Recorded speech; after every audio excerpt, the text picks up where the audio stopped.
Maryam woke up on the streets of Lahore with nothing but the clothes she was wearing. No phone, no money, no explanation. She married a man she trusted, flew across continents for, but he was gone. She stood on the streets surrounded by noise and strangers, but the loudest thing she felt was not fear. It was shame. Because before she ever thought, how will I survive? She thought, what will people say about me? She was raised to believe that a woman's endurance was her strength, that family honor mattered more than personal pain, that silence was safer than the truth. You see, Maryam, she didn't disappear because she was weak. She disappeared because the culture around her taught her that speaking up would cost her everything. You see, I brought an envelope with me today. Looks pretty basic, right? Blank, forgettable. But you know what? I want you all to imagine that inside this envelope, there's stories that were not told. Stories like Maryam's. Stories that were buried because asking for help felt more dangerous than enduring harm itself. Cultural stigma is what seals this envelope shut. As you can tell, I'm not a therapist, nor am I a social worker. But you know what I am? A high school student who believes in the power of listening. So today, I want to show you all what happens when we do not listen, and what begins to change when we finally do. Cultural stigma is not simply injustice. It is inheritance. I guess we have all people of color here, as we can see, but in many different types of heritages, South Asian, Middle Eastern, African American, Latino households, you can see that there's certain values that are upheld: obedience, loyalty, privacy. And these values are meant to be instilled to protect the family, to keep the family safe.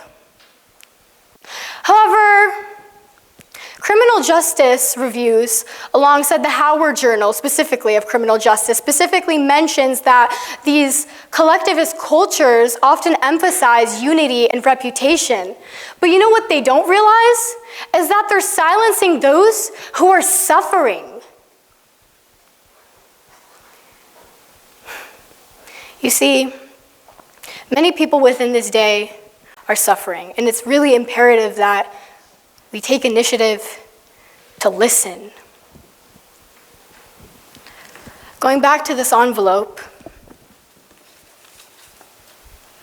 when stigma silences survivors, people are not able to speak up and mention their name.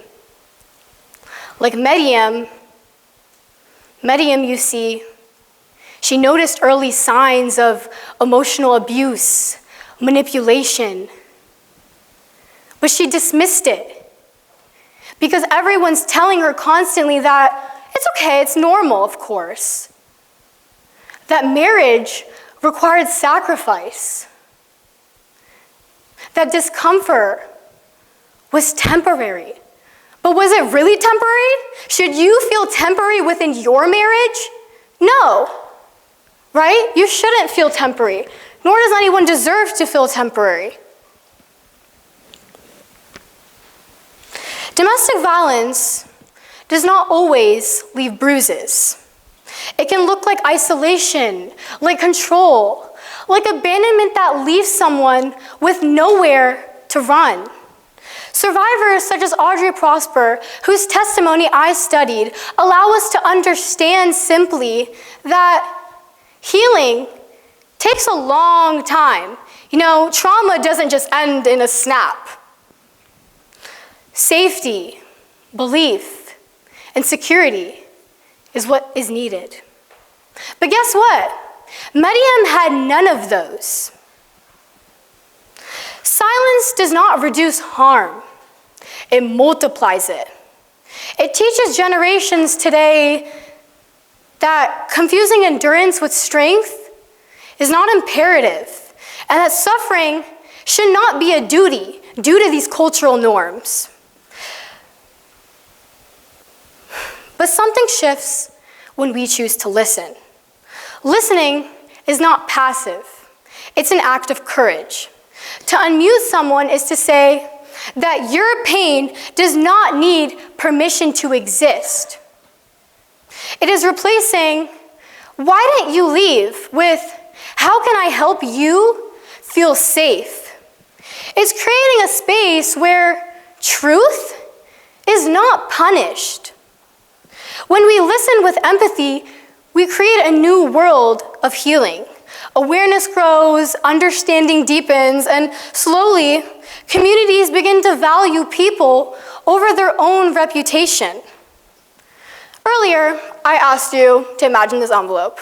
I get it, you're probably sick of seeing this envelope, but now I want you guys to imagine opening it. And instead, you don't see someone silenced. You see someone speaking the truth, advocating for themselves, a voice that was finally free, a story that was finally heard. When we listen, we do not simply erase someone's past, we help carry them on. So I want to leave you with one singular question. Whose envelope are you willing to open? Whose voice are you willing to hear? Because, we're never too young to advocate for someone that needs to be believed. Every act of empathy matters. Every story that is unmuted brings us one step closer to a world where domestic violence and cultural stigma is not winning. Thank you.